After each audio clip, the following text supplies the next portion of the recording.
just talk to you a little bit about being real, and especially being real with people you know or are close to you, right? Because it's easy sometimes to be real with other people that don't really know you, that you may never see again, because then it just is what it is. We tend to try to be a little more kinder to those that are closer to us because we don't want to offend them or make them feel bad. And then there comes a moment where you get offended, or they make you feel bad, or they get offended and you make them feel bad. Here lies the truth about being just honest. A true friend and a true relationship with truth involved in it and honesty will last a whole lot longer than one built on just lies or falsehood. Being fake towards others or pretending to be something you're not doesn't help your relationship last any longer or better than it should. Well, let me fix that. Maybe it does last longer, but it lasts longer to what extent? It lasts longer to in years or in time to then find out that that was a waste of time? I don't know. So in my devotional this morning, as I was taking time to read some stuff, I've been studying Job for quite some time. I love to read, but the truth is I'm a slow reader. So I have to take things in strides, and I have to read sections at a time, whether I'm reading a regular book, a textbook for school, or even the Bible or anything else. So it's funny because Job was very prosperous, and he had a lot of children, and he had a lot of money, because he had a lot of animals and he had a big farm back then, right? That's what they consider money. And then something happens to Job. He goes down a slippery slide. If you know the story, then I'm just repeating a little bit of what you know. But I like to break things down to be understood a little better. So he goes down a slippery road, and he didn't do anything wrong, but the time of his fruitfulness, where he was in growth and in prosperity, comes to a halt. It doesn't come to an end, because later on in his life, later on in his story, he gains all that he had and so much more. So it comes to a halt. And when it comes to a halt, what happens? He begins to grow desperate or in despair, and he gets sad, and then something else happens. Go against him, and even his own wife, go against him, in that you were doing real good and something gotta be wrong. You gotta be doing something wrong, because all this can't just happen to you. All this can't just occur out of nowhere. You gotta be doing something wrong. So why don't you go pray to your God and get your life right and just admit to what you did wrong so you could go back to that prosperity. So essentially, they were used to his prosperity. They were used to him doing good. And the moment that something went wrong, they blamed him for doing something wrong. The moment that something changed in his life, or it took a twist towards something different, they blamed him. They said, you gotta be doing something wrong. And here's the thing. I took that in for myself, and I realized that a lot of times we are trying to, or I'm just gonna talk about me, right? Because let's be real. I'm trying to explain myself to people and say, no, I didn't do nothing wrong. This just happened, or this just occurred, and it's a part of life. It does just occur. That doesn't always mean because something goes wrong in your life, you didn't do something right, or you didn't do something, or there's something wrong with you or how you're doing things. Sometimes it does. And it becomes apparent to you, not to everybody else, what you're doing wrong and what you need to fix. And once that becomes apparent to you, then you need to fix it if you want it to get better. If you don't, leave it the same. But the truth is that sometimes you ain't do nothing wrong, and people aren't always gonna get it. So here's the funny thing. Job and his crazy friends. He was desperate in his situation. And so he privately went to pray to God. So I'm going to make a safe assumption that they must have been listening to him, in one of his prayers, or they must have came to visit to criticize him a little bit more and saw him in his private room or his prayer room or whatever.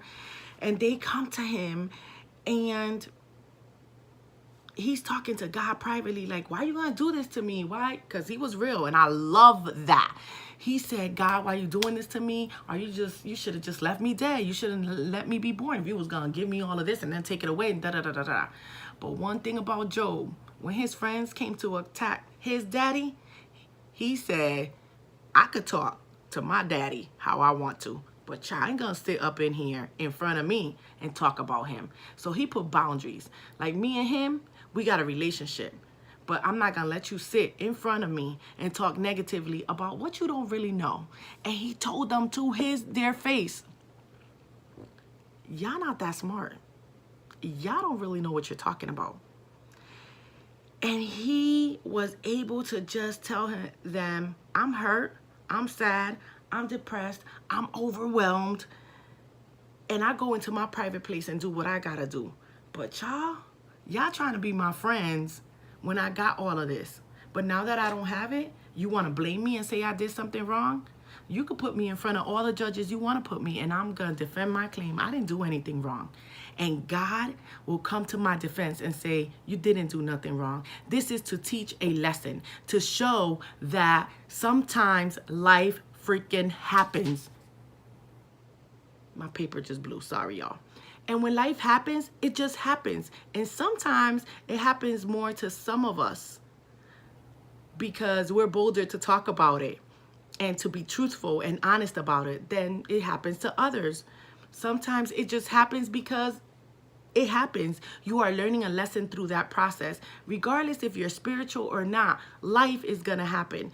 Did you have something in the bank and all of a sudden you lost X, Y, and Z and it's not there? And people want to say you didn't manage your money right? Well, maybe you didn't. But maybe the truth is that it wasn't about that. That it was about just life happening.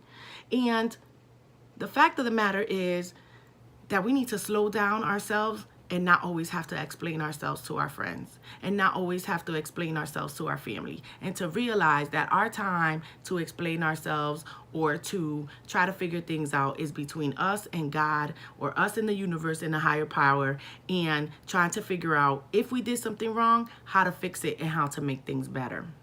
But more importantly, at the end of the story, when Job starts to recuperate and get everything back and it's double, then his friends want to come and be jolly with him, as if they weren't talking trash about him, as if they weren't putting him down, as if they didn't talk junk about his daddy, as if they weren't trying to just make it seem like he had done 5,000 things wrong and that's why all of this had happened. Job was really good, because I would have been like, deuces, and that's the truth. I probably would have, because even though I'm raw and I'm real and I talk to people straight up, I do have my side where I'm like, okay, I'm going to let it go. And I'm going to keep forward with this and pretend that this little thing didn't happen, even though in the back of my head it's still there. But he didn't. He forgave them. And he acted as if nothing had occurred. And that brings some solace to me, because it teaches me that I need to let some things go and I need to move forward and know that sometimes people are going to go against us, and sometimes people are going to come back as if they didn't do nothing and want to bask and glory in your riches and in your newfound love or in your newfound prosperity. And that's okay. Keep them at a distance and let God show them that they were wrong so that they can come back and probably apologize. And do you. Don't let anybody talk about your family in front of you, irrespective of what's going on in that family. Don't let anybody talk about you negatively, irrespective of what's going on in your life, because they don't know the truth. And don't always try to explain yourself. I do it all the time, and I've gained some new perspective. So just letting you know, trying to build you up, sometimes some things got to get torn down. So it's going to look as if you're missing out on something that everybody else has. But when that restoration comes back, it's huge, it's big, and people are going to want to come back like if nothing happened. And you should be able to forgive and move forward and gain and bask in your newfound restoration, prosperity, and bask in God's glory. That's what I have to share with you guys right now, and I hope you learned something from it. Till the next time, keep yourself raw, real, authentic woman, real, authentic warrior. Just keep the fight on going and keep yourself strong. I'll talk to you guys again. Love y'all.